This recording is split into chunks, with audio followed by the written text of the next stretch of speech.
کبھی اپنے فرزند کو دیکھتے ہیں، کبھی حسین کو دیکھتے ہیں، کبھی حسین کے ماموں کو دیکھتے ہیں۔ حضرت ابراہیم اور حضرت امام حسین رضی اللہ تعالیٰ عنہ دونوں کو دیکھ کر اللہ کے محبوب خوش ہو رہے ہیں۔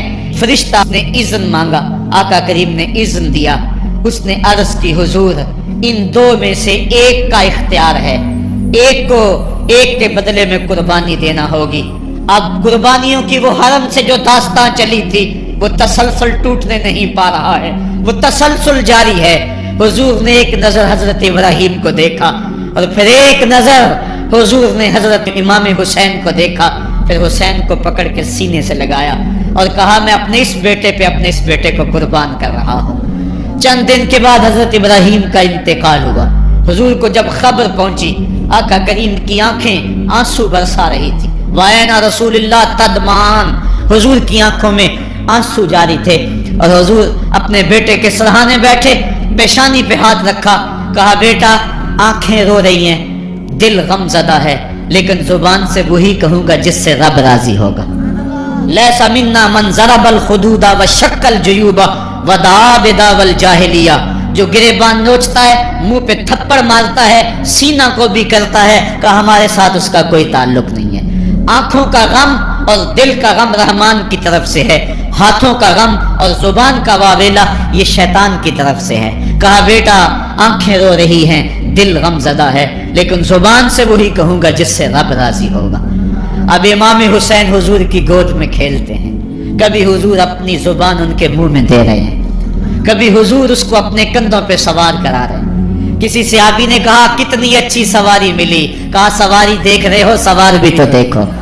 کبھی سجدے میں ہیں تو حسین پشت پہ آ کے سوار ہو جاتے ہیں، آقا سجدے کو طول دے رہے ہیں۔ حضرت اسامہ بن زید رضی اللہ تعالیٰ عنہ فرماتے ہیں رات کافی بیت چکی تھی، میں حضور کے در پہ گیا۔ صحابہ حضور کے در پہ چوکھٹ پہ دستک نہیں دیا کرتے تھے، حضور کی چوکھٹ پہ لگ کے بیٹھ جاتے، آقا کریم اپنی مرضی سے آتے، صحابہ دکھڑا کہہ لیتے، کہانی کہہ لیتے، جو پوچھنا تھا پوچھ لیتے۔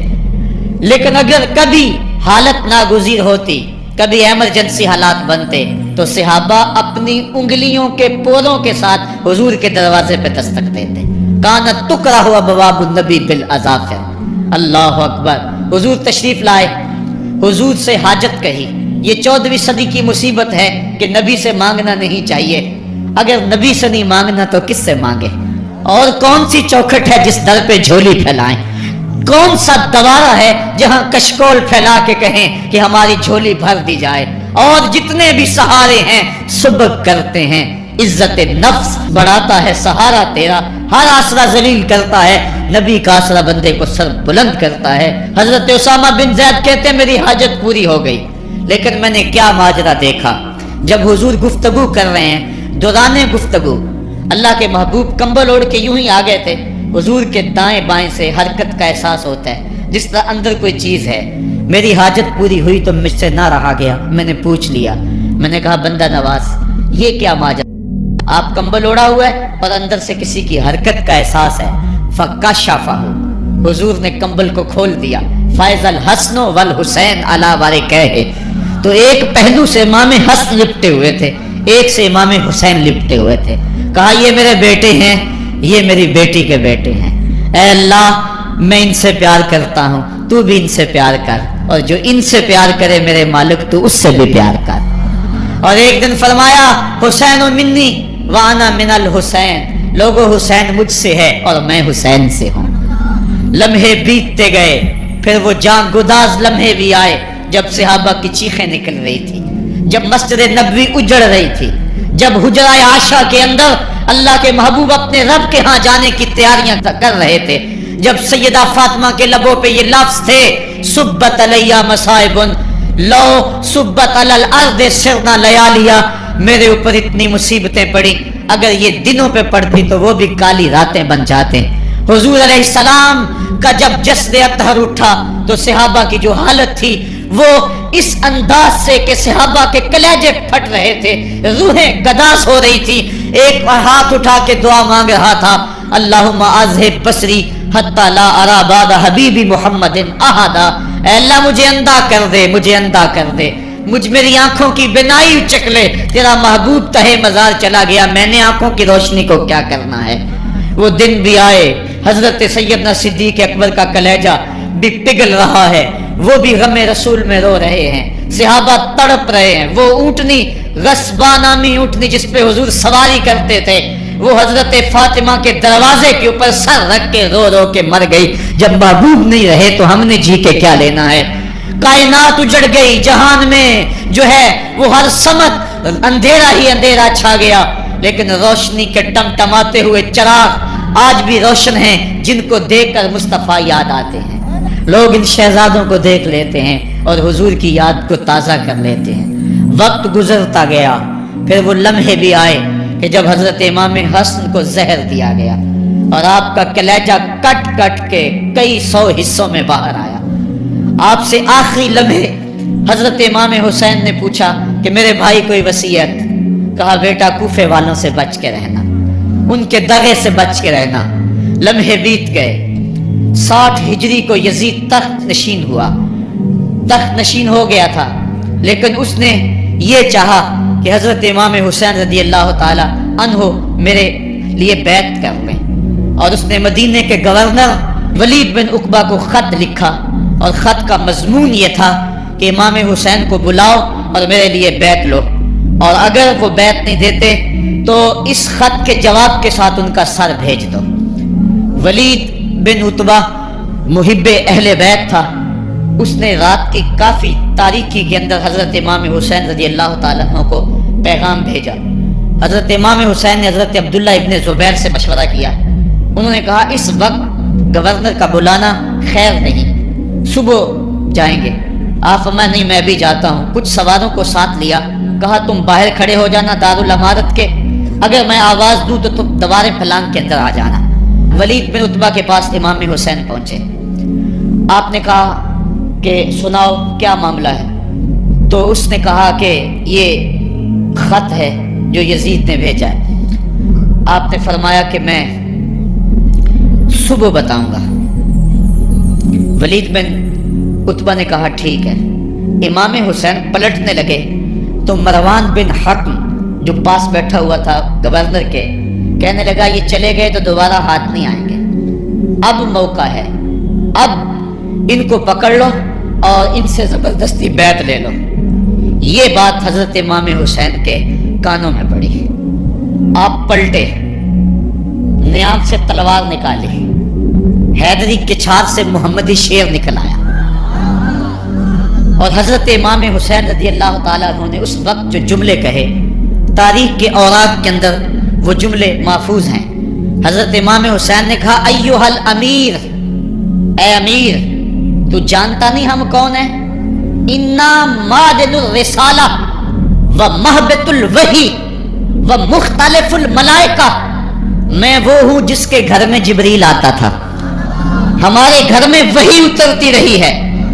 وَيَزِيدُ بْنُ الْمُعَاوِيَةِ رَجُلٌ فَاسِقٌ فَاجِرٌ قَاتِلُ النَّفْسِ مُعْلِنٌ بِالْفِسْقِ شَارِبُ الْخَمْرِ وَمِثْلُنَا لَا يُبَايِعُ، کہا اور یزید شرابی ہے، یزید مسلمانوں کا قاتل ہے، یزید فاسق مولن ہے، اے امیر میرے جیسا شخص چھپ کر بیعت نہیں کر سکتا۔ اللہ اکبر۔ حضرت امام حسین نے جب یہ بات کہی، جو باہر لوگ کھڑے تھے وہ بھی چاقو چوبند ہو گئے۔ اس نے کہا حضور آپ جائیے۔ مروان مشورے دیتا رہا، لیکن حضرت امام حسین کو گورنر مدینہ نے کہا کہ آپ جائیے۔ حضرت امام حسین رضی اللہ تعالیٰ عنہ واپس پلٹے۔ حضرت امام حسین کی ہمشیرہ سیدہ زینب انتظار کر رہی تھی بھائی کا۔ پوچھا کیا ماجرا ہے؟ کہا حالات بگڑ گئے، اب ہمارا مدینے میں رہنا محال ہے، صبح سحری سے قبل شہر مدینہ چھوڑ دیں۔ اللہ اکبر، ورنہ ہمارے خون سے نبی کا حرم لالا زار بنے گا۔ حضرت امام حمام رضی اللہ تعالیٰ عنہ نے اہل بیت کی مشاورت سے یہ فیصلہ کر لیا۔ گجاوے کسے جانے لگے، سامان تیار ہو گیا۔ حضرت محمد بن حنفیہ کو کہا کہ تم یہاں رہو اور تم خبر پہنچانا کہ پیچھے کیا ماجرے ہوتے ہیں، اور مکے کی طرف میں سفر کر رہا ہوں۔ کہانی لمبی ہو رہی ہے اور وقت کے دامن میں اتنی گنجائش نہیں ہے کہ پھر کس طرح شہر مدینہ چھوڑا ہوگا. حاجی جاتے ہیں 8 دن اور 8 دن کے بعد مدینہ چھوڑتے ہیں. ان سے کوئی پوچھو کہ مدینہ چھوڑنا کتنا مشکل ہے. وہ کیا کسی حاجی کو لوگ مبارک دے رہے تھے؟ اس نے کہا تھا مبارک دے رہے ہو دوستو حج و زیارت کی، میرا غم بھی تو دیکھو، میں مدینہ چھوڑ آیا ہوں. جو 8 دن مدینہ رہتا ہے اس سے مدینہ چھوڑا نہیں جاتا جس کی ولادت مدینے میں ہوئی. جو کھیلتا تھا تو مدینے کی گلیوں میں، جس کے گھر کا دروازہ مسجد نبوی میں کھلتا تھا، اس حسین کو مدینہ چھوڑنا قیامت ہوگی. شہر مدینہ چھوڑا. حضرت امام حسین رضی اللہ تعالیٰ عنہ مکہ المکرمہ پہنچے. وہاں رمضان گزرا، حالات وہاں بھی بگڑتے گئے. مسلسل خط آتے رہے کوفے سے. کہانی طویل ہے. 8 ذو الحج کو حضرت امام حسین رضی اللہ تعالیٰ عنہ کوفے کی طرف عازم سفر ہوئے. حضرت عبداللہ ابن عمر، عبداللہ ابن عباس رضی اللہ تعالیٰ عنہما اور دیگر صحابی ہاتھ جوڑ کے کھڑے ہو گئے. بلکہ حضرت عبداللہ ابن عباس نے تو یہاں تک کہہ دیا کہ میں دیکھ رہا ہوں کہ وہاں تمہیں شہید کیا جائے گا، آپ اگر ضرور جاتے ہیں تو ان بچوں کو چھوڑ دیں. حضرت امام حسین فرماتے میرے غم گسارو، میرے پیارو مجھ کو نہ روکو، مجھ کو جانے دو، مجھے نانے کے دی کی ڈوبتی کشتی بچانے دو. میں جاتا ہوں کہ دنیا پر وفا کا نام رہ جائے، میں رہوں نہ رہوں پر عظمت اسلام رہ جائے. میں نہیں جاتا تو نبی کے گھر کی آن جاتی ہے. لوگوں تمہارا دین جاتا ہے، میری غیرت ایمان جاتی ہے.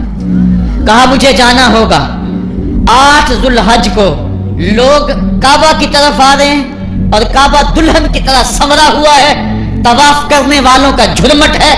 حاجی حج کرنے آ رہے ہیں، لیکن حضرت امام حمام کسی اور حج کی تیاری کر رہے ہیں. کسی نے کہا حج تو کر جائیں، اتنی مرتبہ مدینے سے پیدل چل کے آئے اور آج تو مکہ المکرمہ میں موجود ہے. کہا پیچھے ہٹو، جو حج میں کرنے جا رہا ہوں وہ نوکھا ہوگا، وہ نرالا ہوگا. تم بھی طواف کرو گے، میں بھی طواف کروں گا. تم طواف کعبۃ اللہ کا کرو گے اور میں خیموں کا طواف کروں گا. ایک حج تمہارا ہے، ایک حج میرا ہے.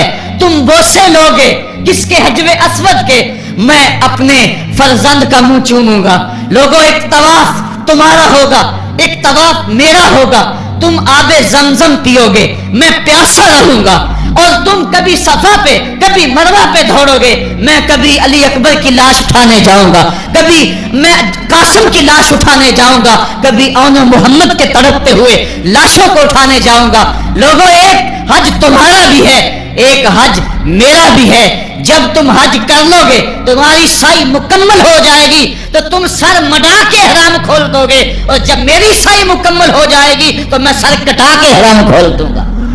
تم سفید احرام پہنو گے، میں سرخ احرام پہنوں گا. اور وہ حج قیامت تک کے آنے والے حجوں کی آبرو ہوگا. حسین اگر نہ شہید ہوتا تو آج گھر گھر یزید ہوتا. اسلام کی عظمت عیاں نہ ہوتی، خدا کے گھر میں اذان نہ ہوتی. بار الہ نوحہ سناتا پھرتا، تاروز جزا اشک بہاتا پھرتا. امداد نہ کرتے اگر کربلا میں حسین، اسلام تیرا ٹھوکریں کھاتا پھرتا. کربلا کی تپتی ہوئی ریگزار میں حضرت امام حسین نے جبر و ظلم کے خلاف جس قوت سے کھڑے ہو کر عظیمت کی داستان رقم کی. 10 محرم کا دن تھا، جمعے کا یوم سعید تھا. بھیچ کربلا کے میدان میں دوپہر کے وقت جب نبی کا خاندان اجڑ رہا تھا، ایک ایک کلی اس چمن کی کٹ رہی تھی. 72 افراد 22,000 کے لشکر جرار کے مقابلے میں کھڑے تھے. وہ یزید جس نے اس کے علاوہ بھی بڑے جرم کیے، جس نے جو ہے وہ 1700 صحابہ کو مکہ المکرمہ میں شہید کیا، جس نے 700 حفاظ قیام کو شہید کیا، جس نے حضرت ابو سعید خضری کی داڑھی نوچ لی، جس نے مدینے کے اندر مسجد نبوی کے اندر گھوڑے باندھے، جس نے جو ہے وہ 3 دن تک مسجد نبوی کے اندر اذان نہ ہونے دی، وہ یزید آج کربلا کے تپتے ہوئے ریگزار کے اندر آل رسول کے ساتھ ظلم کی وہ داستان رقم کر رہا تھا کہ قیامت تک آنسو سسکیاں نہیں تھمنے پائیں گی.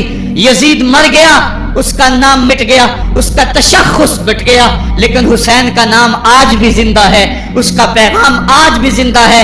یہ ہزاروں کا مجمع، یہ امٹتے ہوئے محبتوں کے جذبات، یہ آنکھوں کا آنسوؤں کا خراج دینا، کیا یہ حسین ابن علی کی زندگی کی دلیل نہیں ہے؟ کون ہے جو یزید کا نام لیتا ہو؟ آج اگر کوئی یزید کا نام لیتا بھی ہے تو سر جھکا کے لیتا ہے۔ میں کہتا ہوں کیسا تمہارا لیڈر ہے جس کا نام لینے سے قبل شرمندہ ہوتے ہو، جس کا نام لیتے ہوئے شرمندہ ہوتے ہو، جس کا نام لینے کے بعد پسینہ پسینہ ہوتے ہو۔ تم اپنے قائد اور لیڈر کا نام لیتے جھجکتے ہو، گردن جھکا کے دائیں بائیں دیکھ کے نام لیتے ہو، اور جب ہم نام اپنے آقا کا لیتے ہیں سر اٹھا کے لیتے ہیں۔ اے حسین ابن علی تم پر سلام۔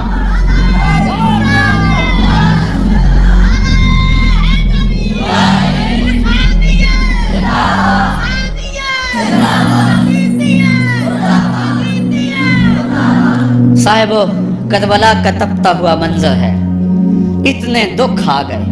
حضرت سری سختی رضی اللہ تعالیٰ عنہ فرماتے ہیں کہ اللہ تعالیٰ نے جب کائنات کو بنایا، انسانوں کو تخلیق کیا، تو انسانوں کو پوچھا بتاؤ تم میرے ہوگے؟ سب نے کہا مالک ہم تیرے ہیں۔ لیکن جب دنیا کو پیدا کیا تو 9 حصے دنیا کی طرف ہو گئے، 1 حصہ اللہ کی طرف رہ گیا۔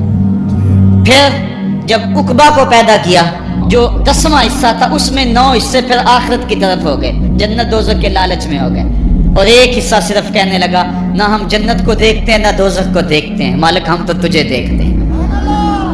پھر جب اللہ تعالیٰ نے بلاؤں کو پیدا کیا، آزمائش اور امتحانوں کو پیدا کیا، تو 10ویں حصے کے اس 10ویں حصے میں پھر 9 حصے جو ہے وہ ہٹ گئے۔ 1 حصہ ایسا تھا جس نے گردن جھکا کے کہا زمین و آسمان کی بلائیں بنا کے ہمارے گلے کا توق بنا دے، تیرے راستے سے نہیں ہٹیں گے۔ کربلا کے تپتے ہوئے ریگزار میں وہ منظر رقم ہونے والا ہے۔